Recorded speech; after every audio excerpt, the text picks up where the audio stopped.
Assalamualaikum warahmatullahi wabarakatuh. Kali ini kita akan lanjutkan materi bioteknologi halal. Materinya tentang alkohol dan khamar ya. Ibu share screen dulu. Ya,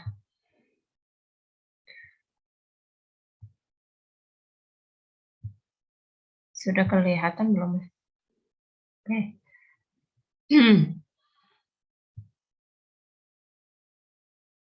Ya, ini untuk 2 kali pertemuan. Mudah-mudahan untuk Zoom kali ini bisa dibahas semua tuntas ya untuk pembahasan alkohol dan khamar.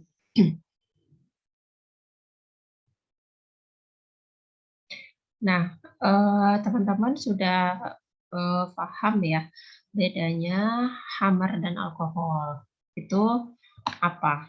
Ya, jadi khamar itu adalah minuman yang memabukkan gitu ya. Nah, alkohol itu bagian dari khamar. Jadi, apakah semua alkohol itu khamar?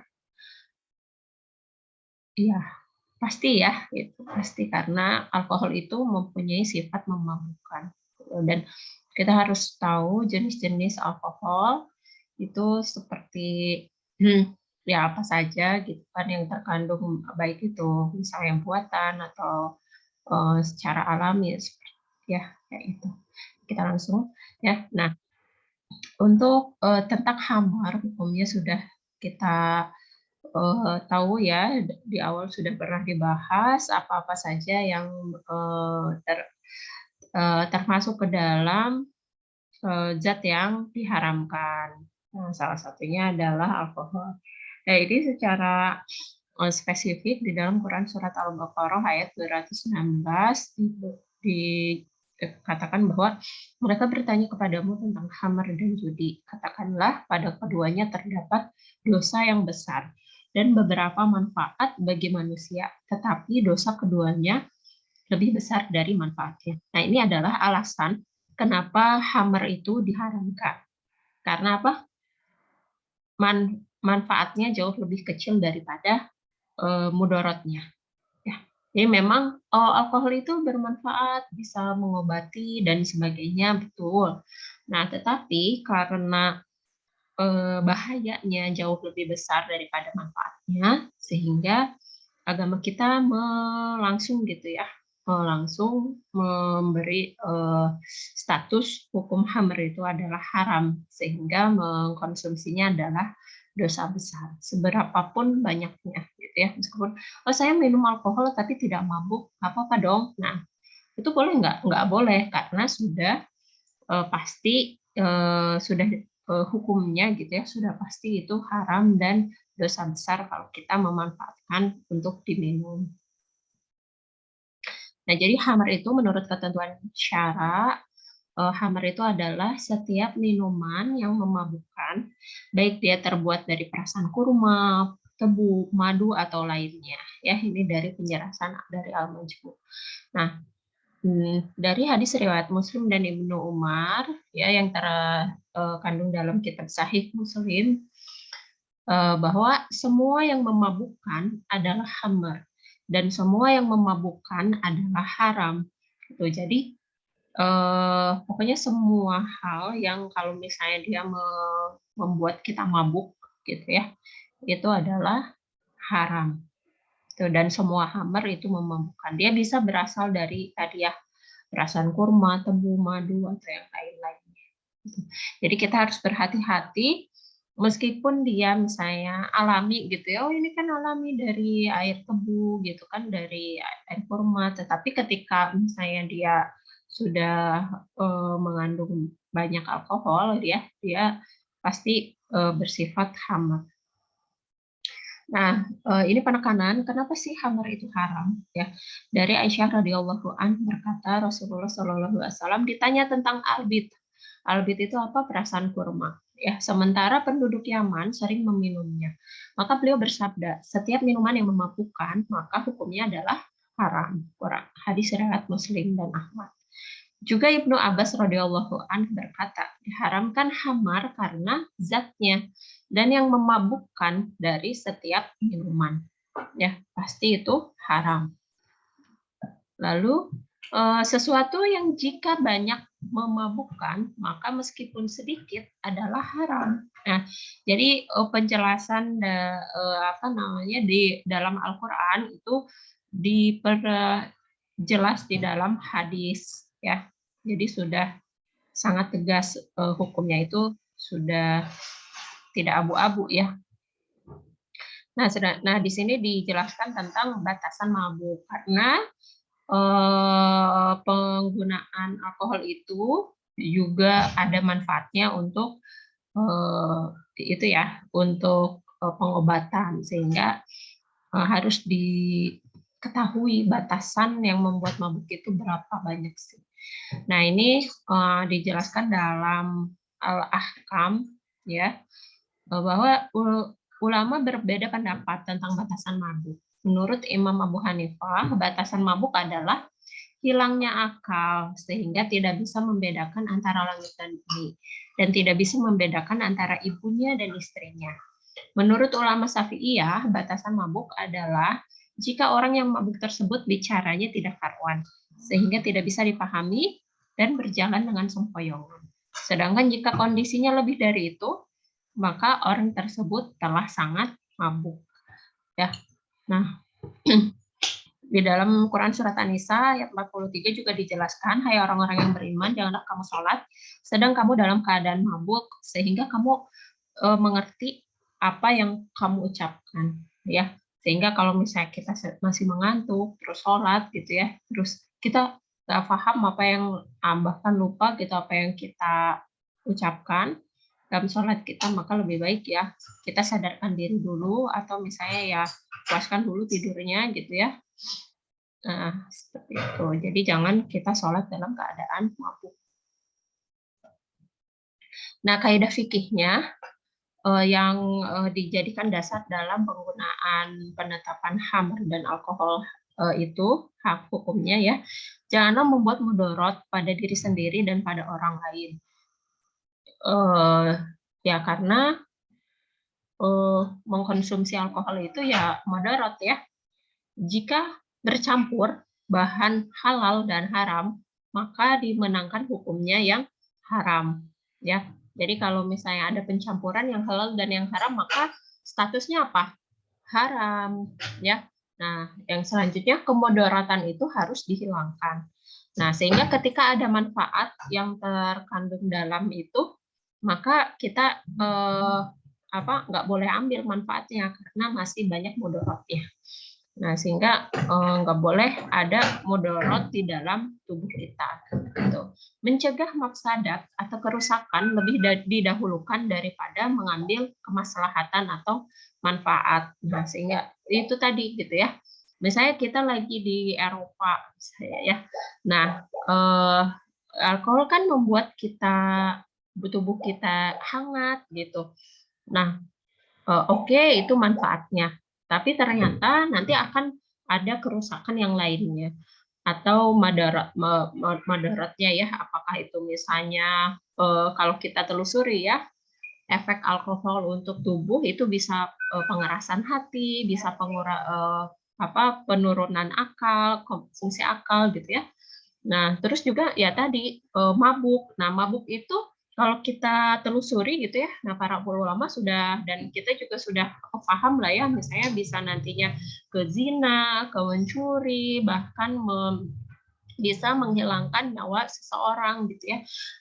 Ini Ibu dapatkan kisahnya ketika mengikuti webinar halal tentang alkohol ini ya dari Ustadz Nanung di UGM gitu ya.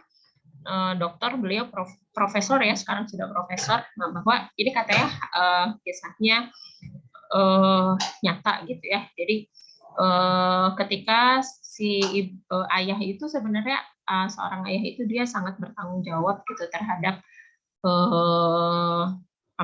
keluarganya gitu, dia mencari nafkah dan sebagainya, tapi kemudian dia tergoda dengan dia mengkonsumsi minuman keras gitu ya.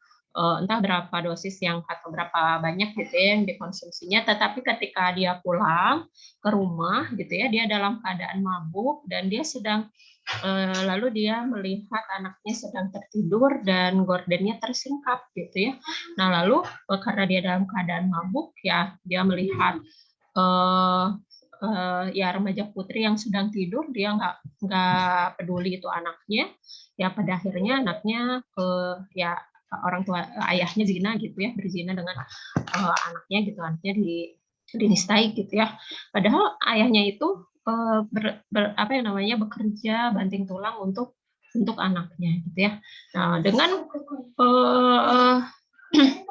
dengan hilangnya kesadaran itu gitu ya, maka rusaklah keluarga, rusaklah masa depan anak dan sebagainya. Nah, sehingga itu dia jangan coba-coba terhadap ini ya, terhadap alkohol meskipun itu sedikit, karena alkohol itu juga termasuk zat yang adiktif gitu. Jadi adiktif itu kalau misalnya kita mengkonsumsi sedikit, ya dia mau lagi gitu ya, atau bersifat candu gitu ya.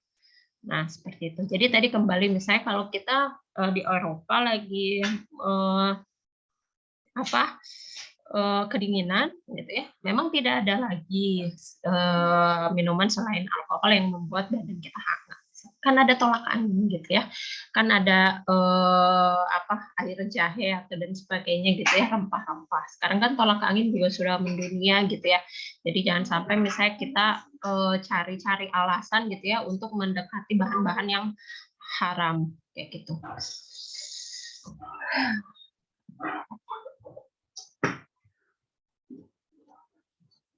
Nah, ini misalnya fermentasi 3 hari ya. Rasulullah SAW pernah dibuatkan rendaman kismis infused water dalam mangkok. Nah, kemudian beliau meminumnya pada hari itu dan besoknya lagi pada sore hari. Pada sore hari ketiga, jika masih ada sisanya, beliau SAW membuangnya. Gitu. Nah, kenapa? Karena itu dalam hadis riwayat Muslim ya. Karena kenapa beliau membuangnya? Nah, karena fermentasi 3 hari ini dijadikan dasar dalam penentuan kadar alkohol yang diperbolehkan oleh MUI gitu ya. Nah, ya jenis karena dalam usia fermentasi 3 hari ini jadi kadar alkohol itu sangat-sangat banyak ya, dan menyebabkan minuman itu bersifat keras gitu. Bersifat keras itu berarti kadar alkoholnya sudah banyak. Ya, adapun jenis rendaman kismis yang kedua, di sini dilanjutkan ya, ada hadis lainnya. Maka selama kondisinya tidak berlebihan dan tidak berubah menjadi memabukkan, maka boleh diminum. Hal itu seperti air yang dimasukkan ke dalamnya biji kurma atau kismis. Kita sudah sering ya menemukan ini air nabis atau air infus gitu ya, atau madu atau yang sejenisnya sehingga membuatnya menjadi manisan. Nah, jenis kedua ini berdasarkan ijma adalah suci, boleh diminum dan dijual. Nah, sungguh menurut mazhab kami dan jumhur boleh meminumnya selama tidak berubah menjadi memabukkan meskipun lebih dari 3 hari ya. Sementara Imam Ahmad radhiyallahu an berpendapat tidak boleh meminumnya setelah 3 hari. Nah, dahulu itu kan belum ada kulkas, nah sehingga kalau membuat air buah gitu ya atau air rendaman itu ya dia akan di suhu ruang. Nah, ada batasan untuk meminumnya 3 hari. Kalau kita sekarang sudah ada kulkas, misalnya bikin air infus atau air nabis gitu ya, kita bisa memperkirakan gitu ya, istilahnya kalau nggak ada rasa nyerang gitu ya. Kalau misalnya sudah ada rasa sprinkle gitu ya, berarti itu kita harus waspada bahwa sudah ada kandungan alkoholnya. Nah, kata-kata pada hari ketiga yang terdapat dalam teks hadis menunjukkan bahwa rendaman kismis setelah 3 hari diduga kuat telah berubah menjadi memabukkan, gitu. Nah, sehingga diarahkan untuk menjauhinya atau tidak meminumnya, ya. Nah,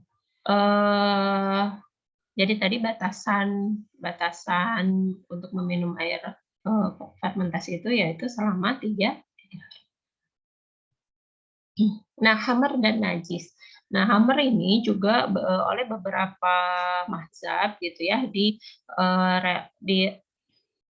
dikaitkan dengan hukumnya itu najis gitu ya. Kata rij dalam terminologi syariah pada umumnya adalah najis. Nah, sebagaimana ijma ulama cenderung berpendapat demikian. Syekh Abu Hamid Al-Ghazali mendasarkan pendapatnya bahwa hammer adalah najis berdasarkan ijma ulama dan bahkan ada kemungkinan merupakan ijma sahabat.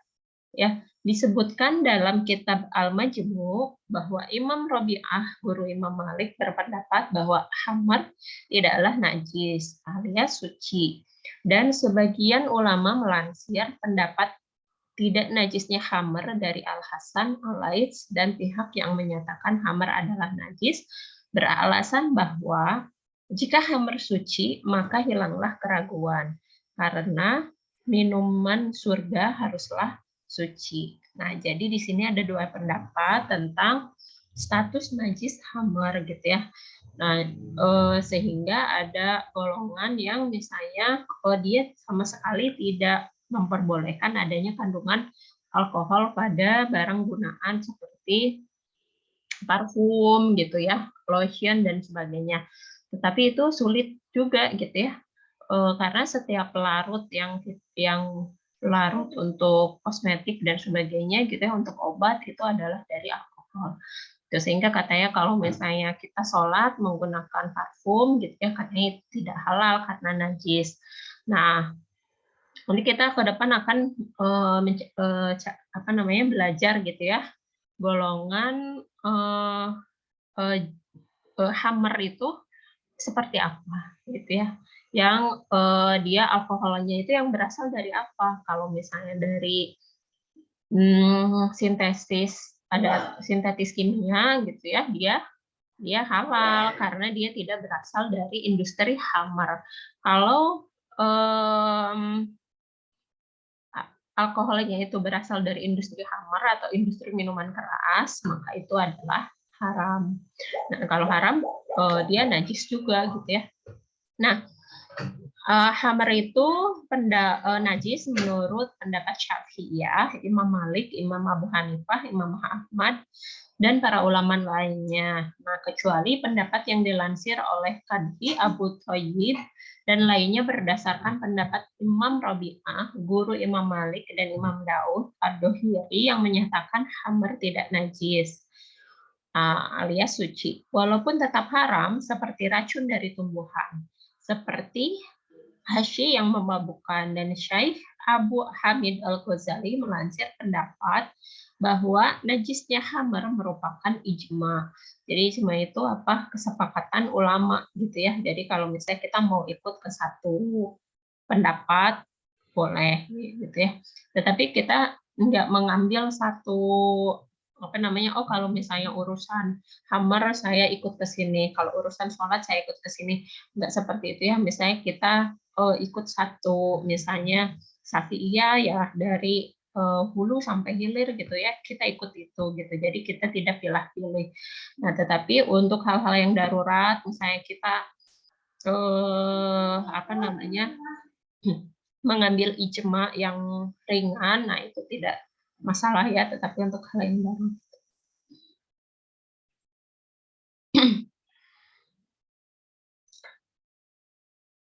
Ya, nah status najis hammer itu tadi ya berbeda antar ulama. Nah, dan Nabi menurut Imam Abu Hanifah adalah suci, demikian pula alkohol. Nah, alkohol tidaklah sama dengan hammer. Nah, ini yang akan kita pelajari ya, apa bedanya alkohol dan hammer. Nah, parfum Eropa tidak hanya berbahan alkohol saja. Nah, tapi di dalamnya terdapat alkohol dan juga beberapa bahan lainnya yang suci. Sehingga tidak ada alasan bagi pendapat yang menyatakan alkohol adalah najis. Bagi orang yang menyatakan najisnya hammer ya. Jadi untuk masalah parfum gitu kan. Nah, itu parfumnya kandungannya apa saja. Kalau misalnya dia ada alkohol, alkoholnya dari industri hammer atau bukan gitu kan. Nah, sehingga harus kita pahami gitu ya. Alkohol itu apa sih zatnya? Nah, ya. Nah, alkohol ya. Nah, alkohol kalau kita konsumsi buah gitu ya, itu mengandung alkohol tidak? Mengandung, bahkan nasi gitu ya yang kita makan, nah itu mengandung alkohol ya. Alkohol itu kan gugus gugus OH ya, dalam senyawa organik ya yang mengandung gugus OH gitu. Mau itu metanol, etanol, misalnya propionol, ini gitu ya, banyak jenisnya. Nah, alkohol terdapat di banyak bahan makanan dan minuman dengan kadar yang berbeda-beda. Nah, alkohol itu bukanlah zat yang kotor, karena ia dipergunakan untuk bahan pembersih. Dan seringnya alkohol dipakai untuk kepentingan medis, kebersihan, dan lainnya, menjadikan tempat yang menajiskan alkohol sebagai sesuatu yang berat. Dan itu bertentangan dengan nas Al-Quran. Ya, kalau misalnya terutama dalam masa pandemi ini gitu ya, dalam masa sekarang ketika segala sesuatunya kita gunakan alkohol untuk desinfektan gitu ya, untuk misalnya operasi dan misalnya kita vaksin juga pasti digunakan alkohol bagi dan sebagainya gitu ya. Nah, untuk semprot ruangan dan sebagainya. Nah, ketika orang, pokoknya penggunaan alkohol itu sangat luas dan penting. Ketika dikatakan najis, maka ya sulit juga gitu, karena kita sulit untuk menghindari alkohol.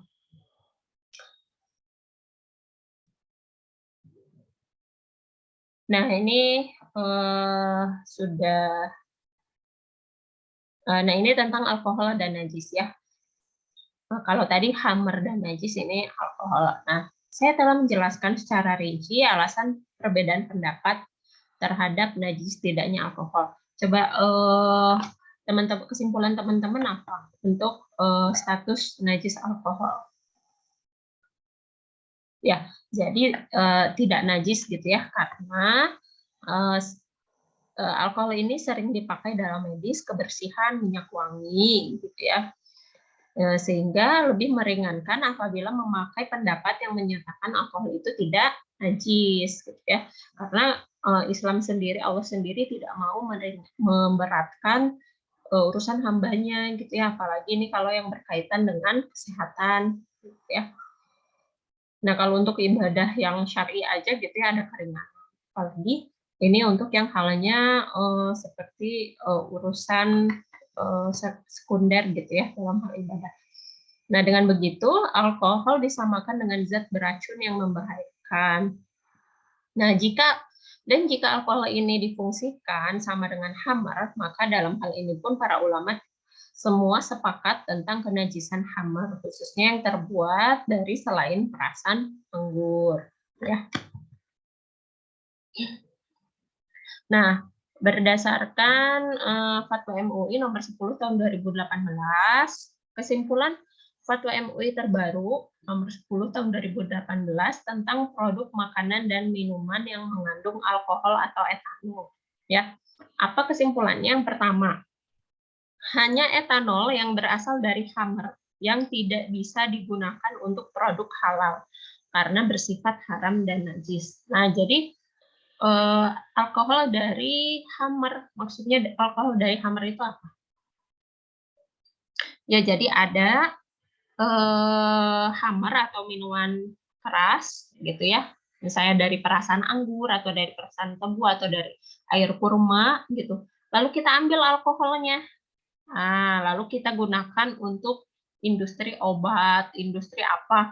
Nah, itu tidak boleh, itu najis karena itu diperoleh dari dari industri khamr ya. Nah, maka itu sifatnya haram, juga najis gitu. Nah, jika tidak berasal dari industri khamr, etanol jenis lain boleh digunakan dengan batasan yang sudah diatur pada fatwa utama tersebut. Misalnya etanol sintetik atau hasil industri fermentasi non khamr. Nah, ini kan etanol yang digunakan di pabrik ya. yang diproduksi di pabrik gitu ya, etanol 96%. Kita kalau misalnya memproduksi hand sanitizer gitu kan, desinfektan, kita menggunakan etanol ini kan, etanol yang kita beli di toko kimia. Gitu. Nah, kita harus pastikan di toko kimia itu bahwa etanolnya itu bukan dari industri Hammer, gitu. Tapi ya kalau industri Hammer kan pasti sulit ya untuk mendapatkan alkoholnya itu harus disuling, harus diekstrak gitu kan dari apakah itu dari kurma atau dari apa gitu ya.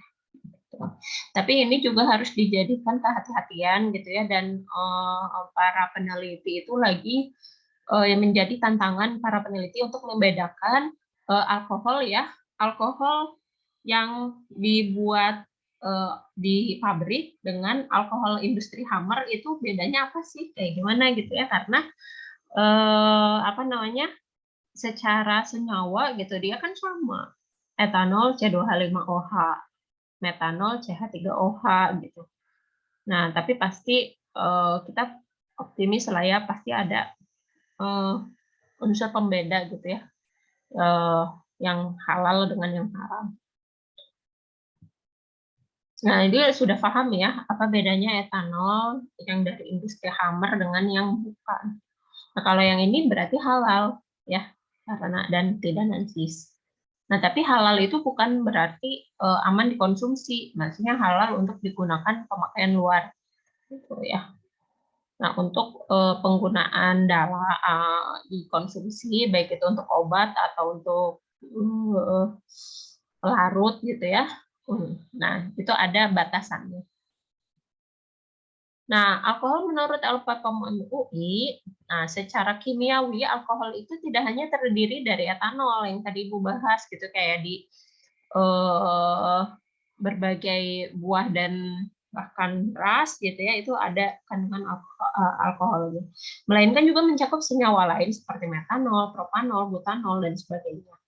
Nah, etanol ini C2H5OH banyak digunakan untuk produksi produk pangan, obat-obatan, dan kosmetik. Tapi etanol atau etil alkohol di dunia perdagangan dikenal dengan nama alkohol. Jadi ya, ini istilah dagang gitu ya, istilah dagangnya.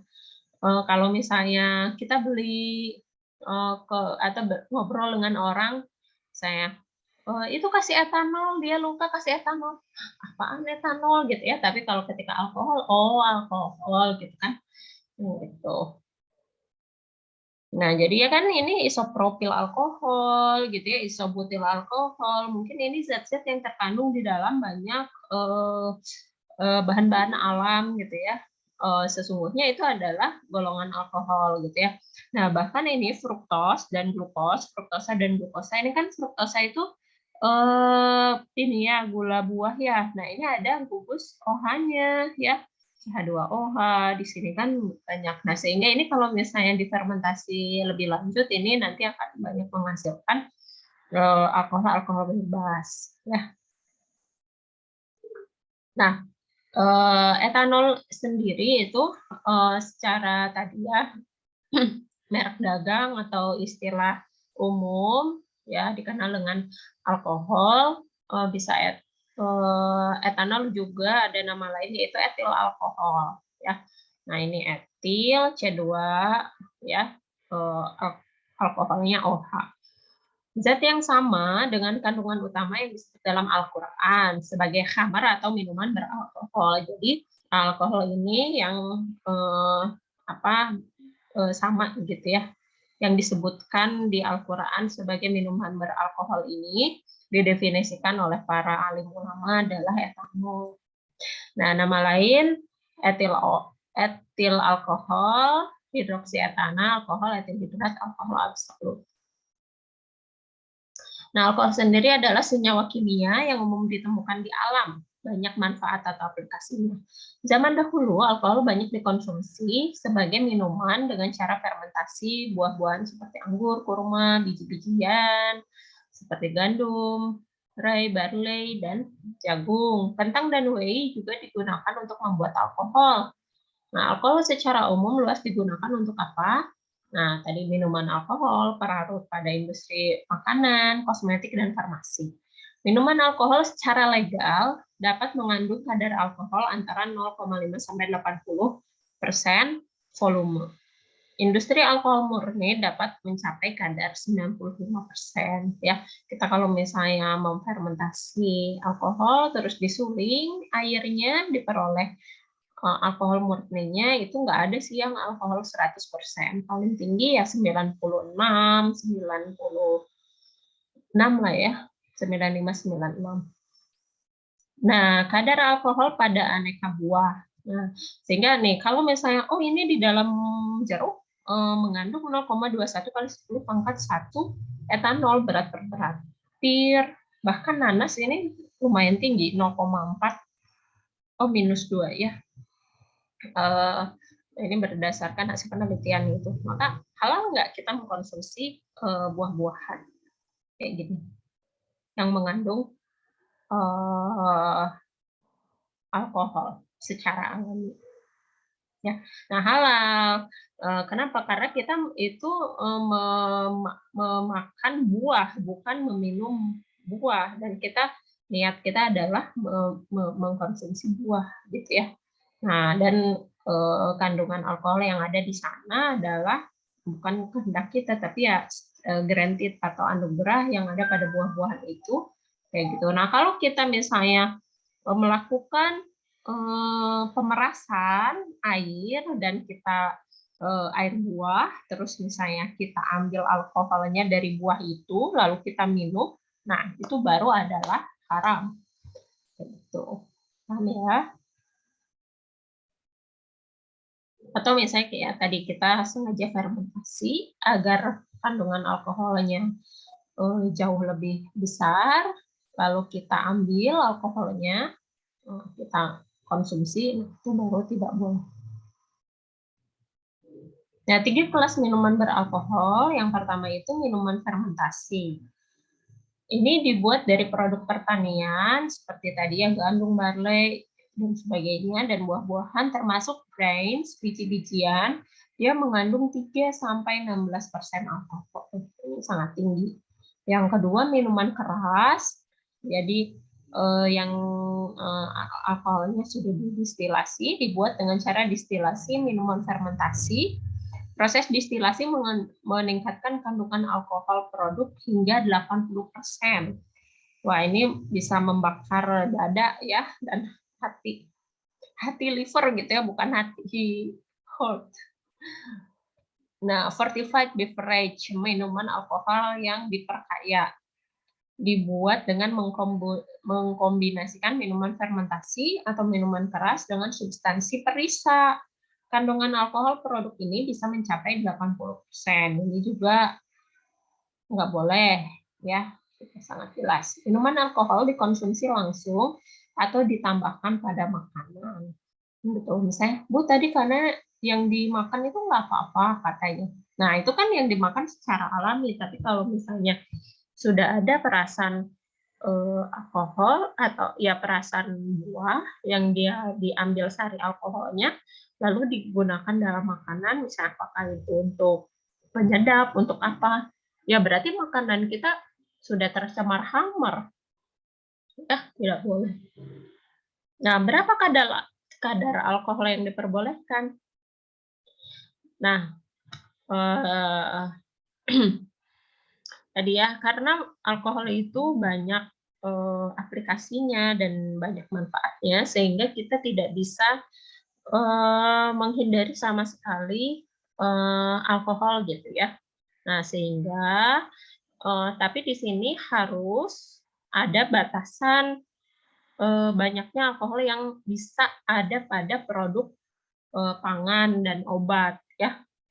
Nah, LPPOM MUI telah melakukan penelitian dan pengkajian gitu ya, dan sehingga ditetapkanlah kadar alkohol, batas alkohol yang bisa ada pada produk pangan dan obat. Nah, penelitiannya didasarkan pada apa? Pada hadis tadi, fermentasi 3 hari ya. Setelah dilakukan penelitian berdasarkan hadis Nabi, tadi fermentasi 3 hari, nah oleh Insinyur Muti Arintawati, ya saat itu beliau sebagai lembaga sertifikasi halal Al-Kokom MUI dan mahasiswa IPB ya. Nah, beliau meneliti buah anggur, apel, dan kurma yang difermentasi selama 5 hari pada suhu ruang. Nah, setiap hari kandungan etanol, gula, dan fraksi asam diukur dengan HPLC ya, kromatografi ya. Setelah disimpan dalam wadah tertutup dengan kondisi mikroaerofilik, sampel dari anggur, apel, dan kurma secara berurutan menghasilkan etanolnya berapa? 0,76, 0,32, dan 0,33 pada hari ketiga. Nah, waktu penyimpanan diperpanjang sampai 5 hari. Konsentrasi etanol masih di bawah 1%. Nah, penelitian lain dilaporkan oleh Najiha 2010 yang melakukan percobaan yang sama menggunakan buah kurma, anggur, dan raisin. Raisin ini kayak kismis ya, yang dibuat nabis dan dianalisis menggunakan GCFID. Hasil dari penelitian ini merekomendasikan kadar etanol yang masih diperbolehkan sebesar 0,78%. Ya, berdasarkan pengamatan pada hari ketiga. Selain itu, Rizkiyah 2007 melaporkan nabis kurma pada hari ketiga mengandung etanol sebesar 0,51%. Nah, kesimpulannya apa? Jadi mereka sudah melakukan penelitian kadar alkohol berbagai sari buah di fermentasi hari ketiga sampai hari kelima. Nah, dari beberapa penelitian tersebut, Komisi Fatwa MUI tidak mengambil batas dari hasil yang tertinggi. Jadi untuk kehati-hatian ya, untuk kehati-hatian. Jadi misalnya yang paling tinggi itu 0,78, tapi ambil batas yang terendah ya. Oh, ini ada yang ke ini ya. Nah, tetapi mengambil batas yang terendah yaitu Nah, ambil batas yang lebih aman ya untuk kehati-hatian yaitu 0,5%. Nah, sehingga ditentukan dalam fatwa MUI batas kadar alkohol yang diperbolehkan dalam bahan pangan atau obat adalah 0,5%. Kalau lebih dari itu, maka itu tidak boleh karena hati-hati gitu ya. Dan etanol yang bisa pada makanan itu juga harus merupakan etanol bukan industri hammer ya. Nah, kandungan etanol pada produk akhir makanan tidak dibatasi selama medis tidak membahayakan. Jadi kalau misalnya ada obat batuk, dia mengandung alkohol misalnya ya. Nah, alkoholnya misalnya 10% gitu ya, tapi karena dia sudah melewati batas aman secara BPOM misalnya, maka tidak apa-apa. Tapi untuk kehati-hatian sebaiknya tidak digunakan gitu ya, karena bisa memabukkan. Nah, kadar etanol pada produk akhir minuman ditoleransi kurang dari 0,5% asalkan secara medis tidak membahayakan.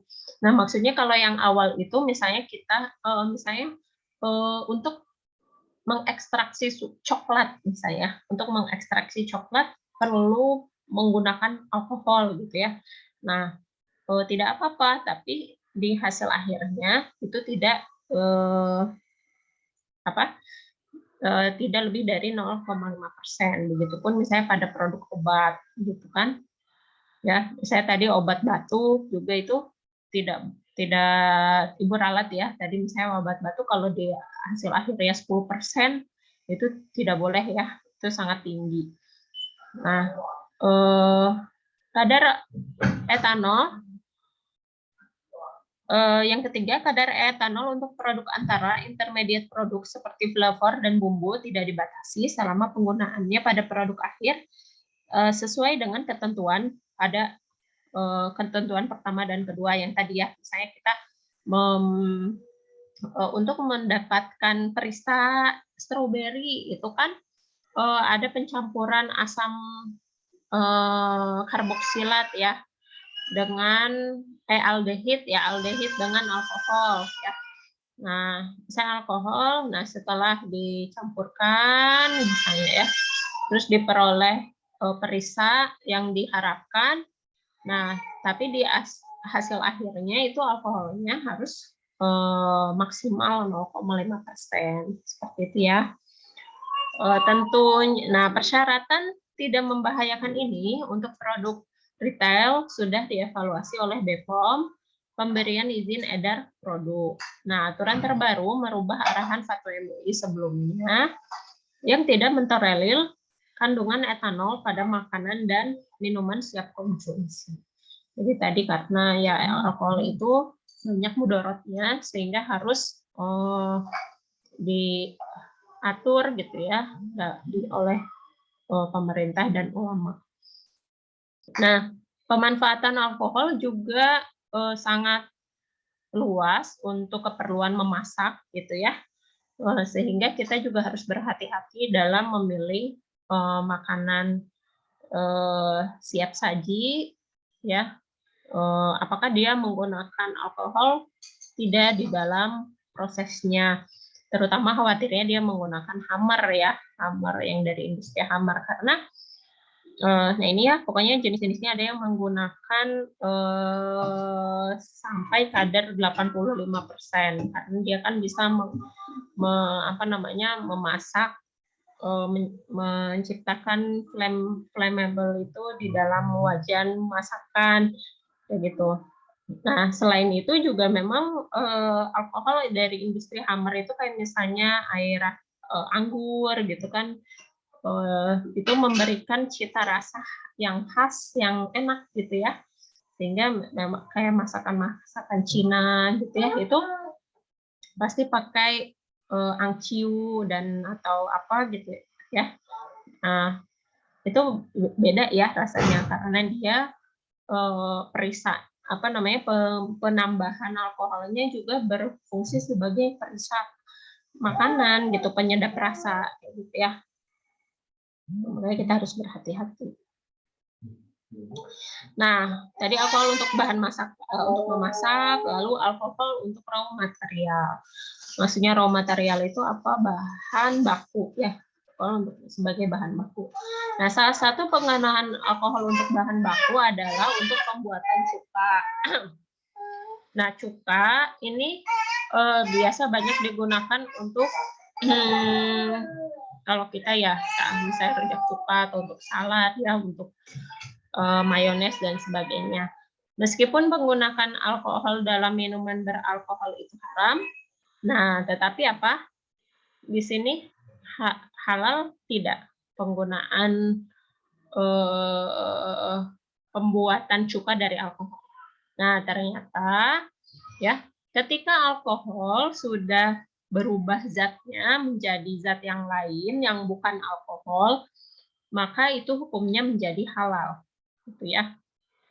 Nah, misalnya alkohol kan kalau misalnya difermentasi terus, nah dia akan menyebabkan akan terjadi fermentasi asam asetat sehingga dihasilkan asam asetat gitu ya. Nah, itu hukumnya halal.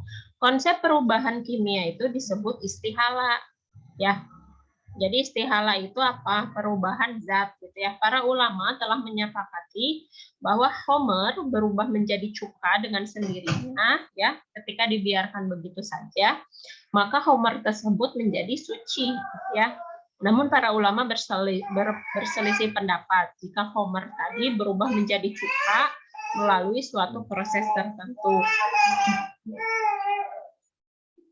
Nah, satu fungsi utama alkohol adalah untuk memfasilitasi pencampuran ingredient berbasis minyak menjadi produk berbasis air atau ingredient berbasis air menjadi produk berbasis minyak. Nah, ini merupakan hal yang penting dalam produksi flavor. Nah, jadi tadi ya kalau misalnya makanya ada namanya cuka apel gitu ya. Cuka apel itu Memang air apel yang fermentasi lama gitu ya. Nah, sebelum dia menghasilkan cuka, dia sesungguhnya dia itu kan melalui proses alkohol dulu gitu ya. Jadi, di situ misalnya, gula, misalnya gula apel difermentasi jadi asam laktat. Nah, eee dan alkohol misalnya. Nah, terus alkohol difermentasi lebih lanjut jadi asam asetat. Nah, asam asetat ini kan sebenarnya banyak manfaatnya ya untuk tubuh, antioksidan, terus juga antibakteri dan sebagainya gitu kan. Nah, itu halal sebetulnya meskipun bahan baku sebelumnya adalah dia alkohol gitu ya. Tapi dia tadi sudah mengalami istihala. Istihala itu perubahan zat tuh. Nah, perubahan zat, sehingga ya, eee, sudah bukan alkohol lagi gitu ya. Nah, sehingga di sini kalau kita misalnya menilai seseorang gitu ya, seseorang itu bisa berubah gitu ya. Nah, lihatlah orang yang sekarang kita, temui gitu ya, bukan masa lalunya. Ya, siapa tahu misalnya dulu dia, kayak gimana gitu ya kehidupannya, tapi ternyata dia sekarang sudah berubah atau tadi sudah mengalami istihala gitu ya. Nah, sehingga ya yang dinilai adalah yang saat ini kita, jumpai gitu ya, kayak cuka tadi. Nah, istihalah itu change of state, perubahan kimia yang menyebabkan terbentuknya zat yang baru, atau ya kalau misalnya tadi diibaratkan dengan seorang yang berhijrah gitu ya, jadi dia itu kayak proses taubatan nasuha dan sudah berubah gitu ya, bukan dia yang dulu gitu ya, yang misalnya sudah berubah secara kafah gitu ya. Nah, istihalah secara bahasa memiliki dua makna.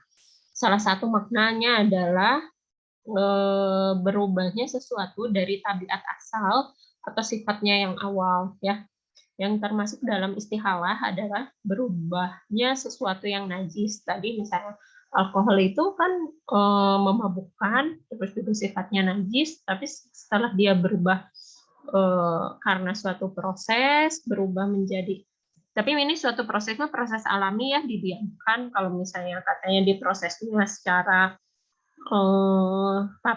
apa namanya, di proses tertentu itu katanya tidak boleh ya. Jadi kita diamkan aja, kayak gitu ya, harus alami. Nah, istihalah atau perubahan eh, bisa terjadi pada kondisi apa saja.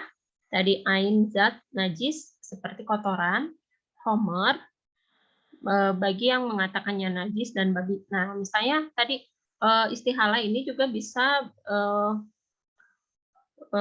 berlaku untuk eh, najis atau kotoran, kayak misalnya kalau baju kita terciprat kotoran misalnya ya, misalnya kita jalan kecipratan air comberan gitu kan, nah kita misalnya, nah di situ itu najis, ada pas apa namanya, ragu gitu ya ada najisnya atau tidak. Nah, tapi katanya ketika sudah kering itu menjadi debu ya.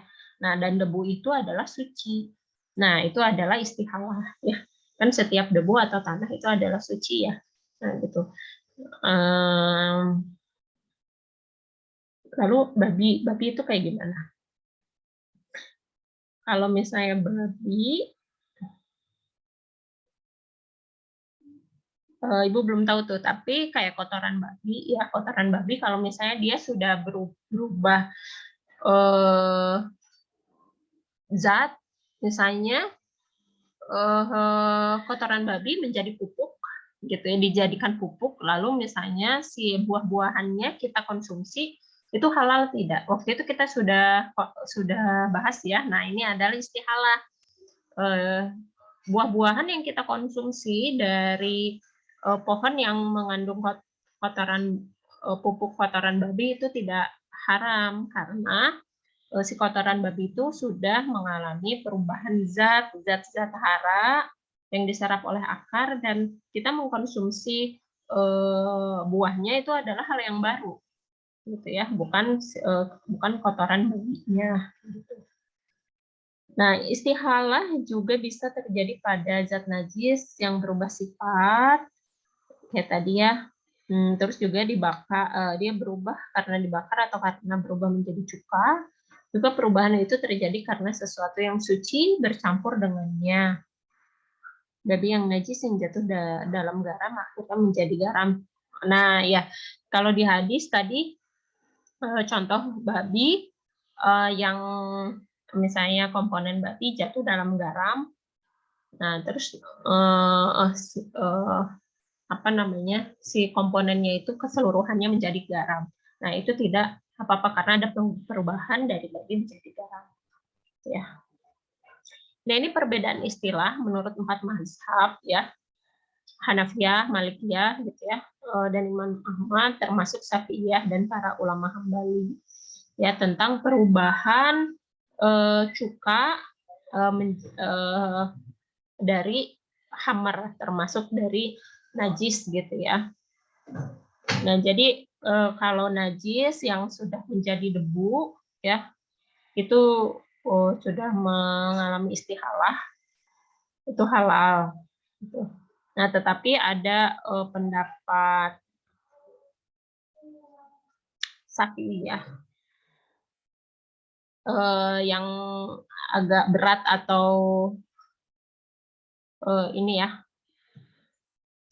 agak ketat gitu. Jadi tetap meskipun dia najis sudah berubah menjadi cuka gitu ya dengan tidak ada campur tangan bagi dia tetap tidak suci. Uap yang berasal dari api yang bahannya najis, selalu uap itu mengembun, tetap hukumnya najis. Terus misalnya anjing atau selainnya dilempar dalam garam, akhirnya mati dan menjadi garam, tetap najis. Cuka yang berasal dari hammer itu suci, ya. Alasan najisnya hammer tadi adalah karena memabukkan. Saat jadi cuka tidak memabukkan lagi, maka dari itu dihukumi suci. Ya, oke seperti itu sudah tuntas penjelasannya. Nah ini nanti akan